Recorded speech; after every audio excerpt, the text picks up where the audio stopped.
ನಮಸ್ಕಾರ. ಇದು ಗೋಕೃಪಾಮೃತ. But 2 kg ಬೆಲ್ಲ, 2 ಲೀಟ್ರ್ ಮಜ್ಜಿಗೆ, ಕಲ್ಚರು, ನೀರು 200 ಲೀಟ್ರು. ಒಂದು ಡ್ರಮ್ 200 ಲೀಟ್ರದು.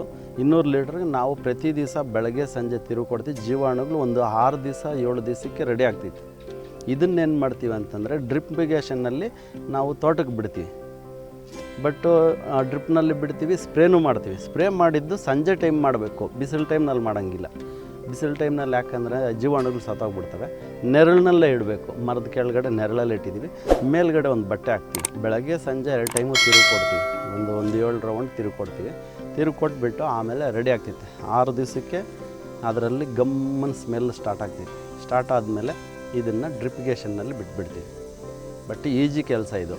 ಬಟ್ ಜೀವಾಮೃತ ಮಾಡೋದು ಸ್ವಲ್ಪ ಅದೇನಂತ ಡ್ರೆಂಚಿಂಗ್ ಮಾಡ್ಕೊಬೇಕು. ಜೀವಾಮೃತ ಒಂಥರ ಚೆನ್ನಾಗಿರುತ್ತೆ. ಗೋಕೃಪಾಮೃತನೂ ಅದೇ ಟೈಪೇ. ಅಂದರೆ ಗೋಕೃಪಾಮೃತ ಭೂಮಿಗೆ ಬಿಡ್ತೀವಿ. ಭೂಮಿಗೆ ಬಿಡಬೇಕು, ಅದು ಸ್ಪ್ರೇ ಮಾಡೋಕ್ಕಾಗೋದಿಲ್ಲ. ಅದಕ್ಕೋಸ್ಕರ ಅದು ಜೀವಾಮೃತ ಅಂದರೆ ಬೆಲ್ಲ ಹಾಕಬೇಕು. ತಿರ್ಗಿ ಆಮೇಲೆ ಸಗಣಿ ಹಾಕ್ತೀವಿ. ತಿರ್ಗಿ ಮತ್ತು ಗಂಜಲ ಹಾಕ್ತೀವಿ. ಮರದ ಕೆಳಗಡೆ ಇರೋ ಮಣ್ಣು 1 ಇಡಿನೋ 2 ಇಡಿ ಮಣ್ಣು ಹಾಕ್ತೀವಿ. ಮಣ್ಣು ಹಾಕ್ಬಿಟ್ಟು ತಿರ್ಗಿ ಆಮೇಲೆ ದ್ವಿದಳ ಧಾನ್ಯಗಳು ಇಟ್ಟು ಒಂದು 2 kg ಹಾಕ್ತೀವಿ. 2 kg ಹಾಕ್ಬಿಟ್ಟು 200 ಲೀಟ್ರ್ ಡ್ರಮ್ಗೆ ಹಾಕ್ತೀವಿ. ಇನ್ನೂ ಬೇಕಾದರೆ ಸಾಧ್ಯವಾದಷ್ಟು ಬೇವಿನ ಸೊಪ್ಪು ಹಾಕ್ಬೋದು, ಹೊಂಗೆ ಸೊಪ್ಪು ಹಾಕ್ಬೋದು, ಇಲ್ಲ ಎಕ್ಕಡ ಸೊಪ್ಪು ಹಾಕ್ಬೋದು. ಹಾಕಿದಾಗ ಇನ್ನೂ ಹೆಚ್ಚಾಗಿ ಅದರಲ್ಲಿ ಜೀವಾಣುಗಳು ಜಾಸ್ತಿ ಆಗ್ತವೆ. ಬಟ್ ಅದನ್ನು ಪ್ರತಿ ಗಿಡಕ್ಕೂ ಡ್ರೆಂಚಿಂಗ್ ಮಾಡಿದ್ರೆ ರಿಸಲ್ಟು 10 ದಿವಸಕ್ಕೆ ರಿಸಲ್ಟ್ ಗೊತ್ತಾಗ್ತೈತಿ. ಎಲ್ಲ ಫುಲ್ಲು ಹೊಸ ಗ್ರೀನಿಶು, ಏನೋ ಶೈನಿಂಗ್ ಚೆನ್ನಾಗಾಗ್ತೈತೆ. ಬಟ್ ಏನು ಅಂತಂದರೆ ಬೇರೆ ಕೆಮಿಕಲ್ಸು ಬಿಡೋದಕ್ಕಿಂತ ಇದರಲ್ಲಿ ಒಂದು 15 ದಿವಸದ್ದು 1 ತಿಂಗಳು ಬೆಳೆ ಜಾಸ್ತಿ ಆಗ್ತೈತಿ. ಒಂದು 15 ದಿವಸ ಲೈಫ್ ಜಾಸ್ತಿ ಆಗ್ತೈತಿ. ಅದರಲ್ಲೂ ಅಷ್ಟೇ, ಜೀವಾಮೃತದಲ್ಲೂ ಅಷ್ಟೇ, ಗೋಕೃಪಾಮೃತದಲ್ಲೂ 15 ದಿವಸ ಹೆಚ್ಚಿಗೆ ಈಲ್ಡು ಕೊಡ್ತೈತಿ. ಬಟ್ ಈಲ್ಡು ಅಷ್ಟೇ ಸೂಪರಾಗಿ ಬರ್ತೈತೆ. ನಾನು ಮಾಡಿರೋದು, ನಾನು ಟ್ರಯಲ್ಲು ನೋಡಿರೋದು. ಬಟ್ ನಾನು ಮುಂಚೆ ಒಂದು 2800 ಗಿಡ ಹಾಕಿದ್ದೆ, ಶಾಮಂತಿ ಗಿಡ. ಸದ್ಯಕ್ಕೆ ನಾನು ಓಡಾಡೋಕ್ಕಾಗದಿರೋಷ್ಟು ಗಿಡ ದೊಡ್ಡದಾಗ್ಬಿಟ್ಟಿತ್ತು. ಅಷ್ಟು ಬೆಳವಣಿಗೆ ಆಗಿತ್ತು. ಬಟ್ ನಾನು 1 kgನೂ ಕೂಡ ಬಿಟ್ಟಿಲ್ಲ. ಬಟ್ ಕೋಲ್ಡ್ ಟೈಮ್ನಲ್ಲಿ ಔಷಧಿ ಏನೋ ಡ್ರಿಪ್ಪಿಗೇಷನ್ನಲ್ಲಿ ಒಂದು ಈಟ್ ಕೊಡೋದಕ್ಕೆ ಅದನ್ನು ಮಾತ್ರ ಒಂದು 2 kg ಬಿಟ್ಟಿದ್ದೀನಿ. ಯಾಕಂದ್ರೆ ಭೂಮಿನಲ್ಲಿ ಸ್ಪ್ರೇ ಮಾಡಿದಾಗ ಗಿಡ ಚೆನ್ನಾಗಿ ಕವರ್ ಆಗಿಬಿಟ್ಟೈತೆ. ಕೋಲ್ಡ್ ಜಾಸ್ತಿ ಆದಾಗ ಆ ರೋಗ ಜಾಸ್ತಿ ಆಗ್ತೈತೆ. ಇದು ಒಂದು 15 ದಿವಸಕ್ಕೆ ಒಂದೊಂದು ಸರಿ ಕೊಟ್ರೂ ನಡೀತೈತೆ ಸರ್. 15 ದಿವಸಕ್ಕೆ ಒಂದು ಸರಿ ಭೂಮಿಗೆ ಡ್ರೆಂಚಿಂಗ್ ಮಾಡ್ಬೋದು. ಬಟ್ ಸ್ಪ್ರೇನೂ ಮಾಡ್ಬೋದು. 15 ದಿವಸಕ್ಕೆ 10 ದಿವಸಕ್ಕೆ ಸ್ಪ್ರೇ ಮಾಡಿದ್ರೂ ನಡೀತೈತೆ. ಬಟ್ ಇದನ್ನು ಸ್ಪ್ರೇ ಮಾಡಿದಾಗ ಏನಾಗ್ತೈತೆ ಅಂದರೆ 4 ಸ್ಪ್ರೇ ಔಷಧಿನಲ್ಲಿ 1 ಸ್ಪ್ರೇ ಮಾಡ್ಕೊಂಡ್ರೆ ಸಾಕು. ಅಷ್ಟು ಇದು ಖರ್ಚು ಕಮ್ಮಿ ಆಗ್ತೈತಿ. ಇದು ಗೋಕೃಪಾಮೃತ ಬಿಟ್ಟಾಗ ಯಾವುದೇ ಥರದ ಡ್ರಿಪ್ ಇದು ಏನೋ ಔಷಧಿ ಪೈಪಲ್ಲಿ ಸ್ಪ್ರೇ ಮಾಡ್ತೀವಲ್ಲ, ಸ್ಪ್ರೇ ಮಾಡಿದಾಗ ಪೈಪ್ನಲ್ಲಿ ಕ್ಲೀನಾಗಿ ಇದು ಮಾಡಬೇಕು. ಯಾವುದೇ ಥರದ ಔಷಧಿ ಒಂದು ಇದು ಕೂಡ ಇದರೊಳಗೆ ಮಿಕ್ಸಿಂಗ್ ಆಗಂಗಿಲ್ಲ.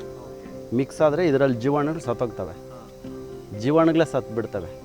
ಆದ್ದರಿಂದ ಒಂದು 4 ದಿವಸ 5 ದಿವಸ ಬೇರೆ ಔಷಧಿ ಏನಾದರೂ ಸ್ಪ್ರೇ ಮಾಡಿದರೆ 5 ದಿವಸ ಇದನ್ನು ಮಾಡಬಾರ್ದು. 5 ದಿವಸ ಆದಮೇಲೆ ಇದನ್ನು ಸ್ಪ್ರೇ ಮಾಡ್ಬೋದು. ಸ್ಪ್ರೇ ಮಾಡಿದ್ರೆ ಒಳ್ಳೆ ರಿಸಲ್ಟ್ ಬರ್ತೈತೆ. ಮತ್ತು ಔಷಧಿಗಳು ಯಾವುದೇ ಔಷಧಿ ಹೊಡೆದ್ರೂ 5 ದಿವಸ ಗ್ಯಾಪ್ ಕೊಡಬೇಕು. ಗ್ಯಾಪ್ ಕೊಟ್ರೇ ಇದ್ರಿಗೆ ರಿಸಲ್ಟ್ ಬರೋದು. ಇಲ್ಲ ಅಂದರೆ ರಿಸಲ್ಟ್ ಬರೋಲ್ಲ, ಫೈಲ್ ಆಗಿಬಿಡ್ತೈತಿ. ಬಟ್ ಯಾವುದೇ ಥರದ ಔಷಧಿನೂ ಇದ್ರೊಳಗೆ ಬೀಳಂಗಿಲ್ಲ. ಬಿಟ್ಟರೆ ಇದನ್ನು ಫೈಲ್ ಆಗ್ತೈತೆ. ಈ ಥರ ಆಗ್ತೈತೆ. ಬಟ್ ಸಂಜೆ ಟೈಮು ಕೋಲ್ಡ್ ಬೀಳೋ ಟೈಮ್ನಲ್ಲೇ ಮಾಡಬೇಕು. ಮಾಡಿದಾಗ ತುಂಬ ರಿಸಲ್ಟ್ ಐತೆ. ಒಳ್ಳೆ ಇಮ್ಯುನಿಟಿ ಪವರು, ಸುಳಿ ಆಗ್ತೈತೆ, ಸೂಪರಾಗಿ ಆಗ್ತೈತೆ, ಒಳ್ಳೆ ಚೆನ್ನಾಗಾಗ್ತೈತೆ. ಬೆಲ್ಲ ಮಾತ್ರ 50 ರೂಪಾಯಿ. ಯಾವುದು ಬೆಲ್ಲ? ನಾಟಿ ಬೆಲ್ಲ, ಆರ್ಗ್ಯಾನಿಕ್ ಬೆಲ್ಲ ತಗೊಂಬರ್ತೀವಿ. ಒಂದು 10-15 kg 20 kg ಹಿಂಗೆ ತಗೊಂಬರ್ತೀನಿ. ಮನೇಲಿ ಬಡ್ಕೊಂಡ್ಬಿಟ್ಟು ಅದನ್ನು 2 kg ತೂಕ ಹಾಕ್ಕೊಂಡು 2 kg ಬೆಲ್ಲ, 2 ಲೀಟ್ರ್ ನಾಟಿ ಹಸು ಮಜ್ಜಿಗೆ ಮತ್ತು ಕಲ್ಚರ್. ಅಂದರೆ ಇದು ರೆಡಿ ಆಗಿರ್ತೈತೆ. ರೆಡಿ ಆದಮೇಲೆ ಪ್ರತಿದಿನ ತಿರುತ್ತಾ ಇರೋದು ಕಲ್ಚರ್ ಇರ್ತೈತಿ. ಇದು 2 ತಿಂಗಳವರೆಗೂ ಇದು ಕಲ್ಚರ್ ಮಾಡ್ಕೋಬೋದು. ಸೀಮೆ ಹಸುದು ಎಮ್ಮೆದು 30% ಕೆಲಸ ಮಾಡ್ತೈತಿ. ನಾಟಿ ಹಸುದು 100% ಕೆಲಸ ಮಾಡ್ತೈತಿ. ಯಾಕೆ ಅಂತಂದರೆ ಇದನ್ನು ನಾವು ರೆಡಿ ಮಾಡಿದಾಗ ನಾಟಿ ಹಸುದು ಇದರ ಸ್ಮೆಲ್ಲೇ ಬೇರೆ ಆಗ್ತೈತಿ. ಇದರ ಸ್ಮೆಲ್ ಬೇರೆ ಆಗ್ತೈತೆ. ಎಲ್ಲನೂ ಇದರಲ್ಲಿ ಚೇಂಜಸ್ಸೇ 6 ದಿವಸ 7 ದಿವಸಕ್ಕೆ ಎಲ್ಲ ಚೇಂಜ್ ಕಾಣಿಸ್ತೈತಿ. ಎಲ್ಲರೂ ಮಾಡ್ಕೋಬೇಕು ಸರ್. ಮಾಡ್ಕೊಂಡ್ರೆ ತುಂಬ ಯೂಸ್ ಆಗ್ತೈತೆ. ಬಟ್ ಅದನ್ನು ಮಾಡ್ಕೊಂಡು ನಾಟಿ ಹಸು ಪ್ರತಿಯೊಬ್ಬರು ಕಟ್ಕೊಳ್ಳೋದಕ್ಕಾಗಲ್ಲ. ಅದಕ್ಕೋಸ್ಕರ ಏನು ಮಾಡ್ತಾರೆ ಅಂತಂದರೆ ನಾಟಿ ಹಸುಗಳ ಮೇಲೆ ಡಿಪೆಂಡ್ ಆಗಲ್ಲ. ನಾವು ಏನೋ ನಾನು ಅದು ಭಾರತಿ ಕಿಸಾನ್ ಇದರಲ್ಲಿ ಒಂದು ಮೀಟಿಂಗ್ ಹೋಗಿದ್ದೆ, ಒಂದು 8 ವರ್ಷ 10 ವರ್ಷದಲ್ಲೇ ಹೋಗಿದ್ವಿ. ಆವಾಗಲಿಂದ ನಾಟಿ ಹಸು ಕಟ್ಕೋಬೇಕು. ಅದರಲ್ಲಿ ನಮಗೆ ಅಲ್ಲಿ ಕೊಟ್ಟಿರೋ ಮಾಹಿತಿನ ಕೇಳಿಬಿಟ್ಟು ಅವ್ರು ಏನು ಕೇಳ್ತಾರೆ ನಮಗೆ, ನಾವು ಯಾಕೆ ಮಾಡಬಾರ್ದು? ಕಾರಣ ಏನು ಅಂತಂದರೆ ಚಿಕನ್ ತಿನ್ನಬಾರ್ದು ಅಂತ ಹೇಳಿದ್ರು. ನಾನು ಒಂದು 8 ವರ್ಷ ಆಗೈತೆ ಸರ್.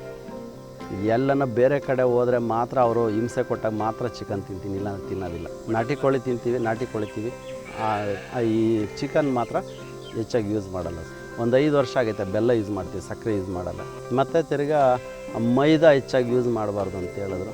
ಅಲ್ಲಿ ನಾವು ಕೇಳಿರೋದನ್ನು ನಾವು ಅವ್ರು ಯಾಕೆ ಕೇಳ್ತಾರೆ ಅಂತಂದರೆ ನಮ್ಮ ಆರೋಗ್ಯಕ್ಕೋಸ್ಕರವಾಗಿ ನಮ್ಗೆ ಹೇಳ್ತಾರೆ, ಎಕ್ಸ್ಪ್ಲೇನ್ ಮಾಡ್ತಾರೆ. ಅದನ್ನು ನಾವು ಕೆಲವೆಲ್ಲ ಚೇಂಜ್ ಮಾಡಬೇಕು. ಆ ಚೇಂಜ್ ಮಾಡೋದು ನನಗಿಷ್ಟ ಆಯಿತು.